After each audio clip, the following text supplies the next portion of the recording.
حضرت عبداللہ بن شداد رضی اللہ تعالیٰ عنہ ایک صحابی ہیں جو بیان کرتے ہیں کہ ایک مرتبہ پیارے آقا کے پاس بنو عذرا ایک قبیلہ ہے، اس کے کچھ لوگ آئے۔ ان لوگوں کی تعداد 3 تھی۔ وہ پیارے آقا کے پاس آئے اور انہوں نے دین اسلام کو قبول کر لیا، یعنی مسلمان ہو گئے۔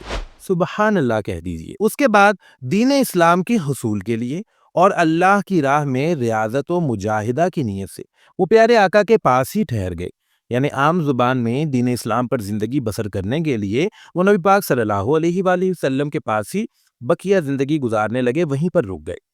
تو کیا ہوتا ہے کہ کیونکہ ان کے مالی حالات بہت زیادہ خستہ تھے، اس وقت وہ اس حالت میں نہیں تھے کہ وہ اپنے اخراجات کو اٹھا سکے، تو اس لیے پیارے آقا نے فرمایا، جس کا مفہوم ہے کہ کون ہے، یعنی اعلان کیا کہ کون ایسا شخص ہے جو کہ ان کے حوالے سے مجھے بے خبر کر دے، یعنی آج کل کی زبان میں کہیں تو جو ان کا خرچہ اٹھا لے، ان کی ٹیک کیئر کرے۔ تو اس پر حضرت طلحہ رضی اللہ تعالیٰ عنہ نے یہ حامی بھری کہ ان کی کفالت میں کروں گا۔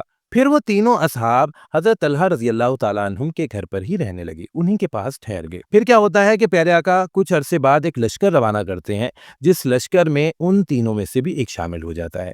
وہ لشکر جہاں جانا تھا چلا گیا، وہاں پر اللہ کی راہ میں جو انہوں نے جہاد کیا، اس جہاد میں وہ صاحب جو پہلے تھے ان تینوں میں سے شہید ہو گئے۔ پھر وہ عرصہ گزر گیا اور پیارے آقا نے ایک اور لشکر کہیں بھیجا، تو اس میں ان تینوں میں سے ایک اور شخص شامل ہوا، اور وہ لشکر بھی روانہ ہو گیا، اور جہاں انہوں نے جہاد کیا وہاں پر وہ شخص بھی اللہ کی راہ میں شہید ہو گئے۔ اس کے بعد آخری تیسرے بچ گئے۔ اب کچھ یوں ہوا کہ کچھ عرصے بعد وہ اپنے بستر پر ہی فوت ہو گئے، یعنی ہو سکتا ہے کوئی بیماری ہو یا کچھ بھی اس طرح کی کنڈیشن جس کی وجہ سے وہ وہیں پر وفات پا گئے، وہ شہید نہیں ہوئے۔ اب حضرت طلحہ رضی اللہ تعالیٰ عنہم خواب دیکھتے ہیں۔ انہوں نے خواب میں یہ دیکھا کہ وہ تینوں کے تینوں صحابی جنت میں ہیں، اور کیسے ہیں؟ وہ اس طرح تھے کہ تینوں میں سے جن صحابی نے بستر پر وفات پائی تھی، جو فوت ہوئے تھے، وہ سب سے آگے ہیں، یعنی سم تھنگ لائک پرائیورٹی، کہ انہیں زیادہ پرائیورٹی ملی تھی، وہ آگے آگے تھے۔ اس کے بعد وہ والے صحابی تھے جو کہ سیکنڈ ٹائم شہید ہوئے تھے، پہلے لشکر والے نہیں، دوسرے لشکر میں جو شامل ہوئے تھے، دوسرے نمبر والے، اور جو شہید ہوئے تھے وہ تھے۔ اور تھرڈ پلیس پہ یا ان دونوں سے پیچھے وہ صحابی تھے جو کہ سب سے پہلے جا کر شہید ہوئے تھے۔ اب حضرت طلحہ جب اس چیز کو دیکھتے ہیں تو انہیں شک ہوتا ہے، تھوڑی شبہ پڑتی ہے، یعنی تھوڑے سے پریشان ہو جاتے ہیں۔ تو وہ کیا کرتے ہیں کہ پیارے آقا کے پاس جاتے ہیں اور اس خواب کا ذکر کرتے ہیں۔ اب پیارے آقا کو جب یہ خواب سنایا جاتا ہے تو نبی پاک نے فرمایا کہ اس میں کون سی ایسی بات ہے، شک و شبہ والی کون سی بات ہے؟ یعنی پیارے آقا کا مقصد یہ تھا کہ یہ بات بالکل ٹھیک ہے، یہ جو بیان ہوئی ہے بات، یہ ٹھیک ہے، اس میں کوئی بھی غلطی نہیں ہے۔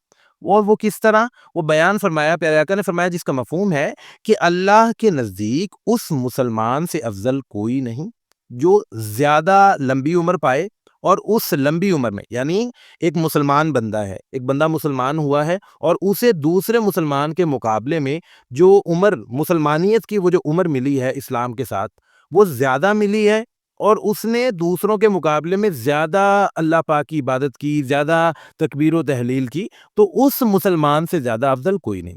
آپ دیکھیں شہادت کا بہت بڑا مرتبہ ہے، لیکن وہاں پر پرائیورٹی انہیں ملی جنہوں نے زیادہ عمر پائی اور انہوں نے زیادہ دن تک یا زیادہ عرصے تک اللہ پاک کی عبادت کی۔ سوچے کہ کتنے نمازیں پڑھی ہوں گی زیادہ، کتنے زیادہ انہوں نے روزے رکھے ہوں گے، کتنی تسبیحات کی ہوں گی، کتنا ذکر اذکار کیا ہوگا۔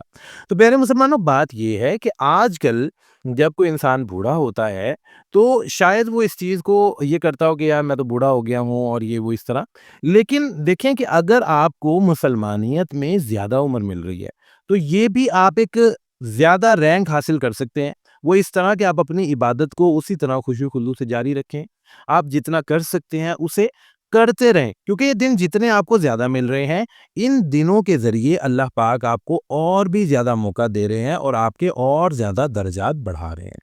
تو بجائے مایوسی کے یا اس کام میں کہ یار ہم اب کیا کر سکتے ہیں، آپ بہت کچھ کر سکتے ہیں۔ آپ اللہ پاک کی جو عبادت کر رہے ہیں آپ اسے جاری رکھیں، آپ ذکر اذکار، نماز، قرآن، تسبیحات، سب چیزوں کو جاری رکھیں۔